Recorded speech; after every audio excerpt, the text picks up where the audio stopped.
So by the time this video gets uploaded, it's going to be September, and I would have been back in Canada for quite a few weeks. But all in all, I do want to talk about, because my cottage is in the US, it is in Mackinac Island, Michigan.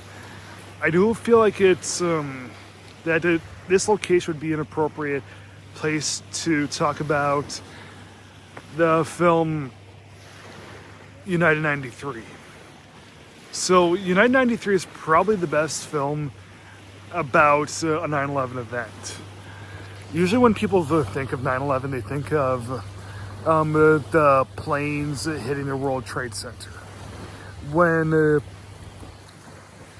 there was some more things that happened that day too, like some more disasters.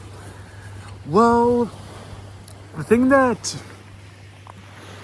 oddly enough, made transition to the screen the very best was one of the planes that got hijacked. They were tried to crash into the Pentagon, but too many passengers intervened and stopped it from crashing into the Pentagon. It still crashed.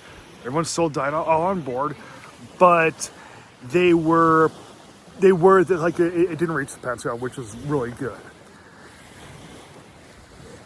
I do remember Oliver Stone ended up doing a World Trade Center movie this same year, 2006, and it's been so long since I've seen that one, but United 93 is something that is just it's mind blowing how crazy good this movie is. So the fact that there aren't any really familiar faces in this, and the character development isn't really super duper high either, it really makes the movie feel like a documentary a little bit, and we feel kind of like we're a fly on the wall a little bit. It's 2 hours of a nonstop adrenaline, essentially. But when a movie has a plot that we kind of already know, and it doesn't really move very, very fast, even though the actual feeling of the movie is pretty extreme, and the fact that there's not really a whole lot of character development, you'd expect that this movie would flounder, that it would flop, but it surprisingly doesn't, and I was actually really surprised at that. What happens in the movie just adds to the realism of everything, because of this plane getting hijacked by these terrorists.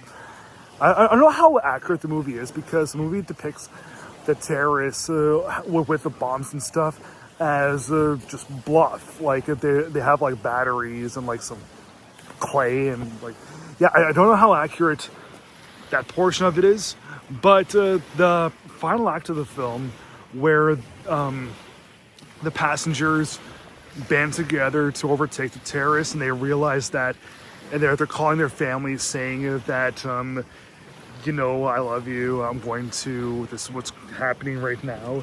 Man, I'm getting chills just thinking about it. But yeah, that was ultimately the final straw. Well, I should say the final straw, but that was the breaking point that really solidified this as being the best 9/11 film around. Now, before that, I thought that the movie was pretty good. It definitely was passable, definitely a thumbs up. But that last act, I was just really surprised by the strength of one single final act, really causing the movie to rise a great deal.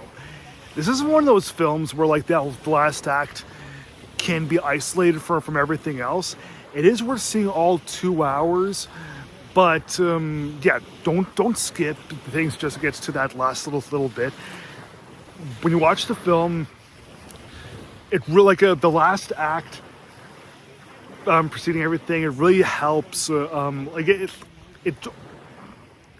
Everything beforehand adds to the overwhelming nature of the final act, and the way that it ends, you'll never forget what it does to you. Yeah, this movie being as immersive and as absorbing as it actually is, It's really something to be savored. And if you live in New York or lived in New York or DC or even anywhere in the States, if you're affected at all by 9/11, this is a film that it's worth seeing at least once. But if you're a major cinephile, then definitely see it a couple times. But yeah, if you're not hardcore on film, then just once is enough because of how extremely overwhelming and nerve-wracking and depressing this movie can be. Definitely a great film, but some words of warning, okay? I do feel like giving United 93 from 2006 4 stars out of 4.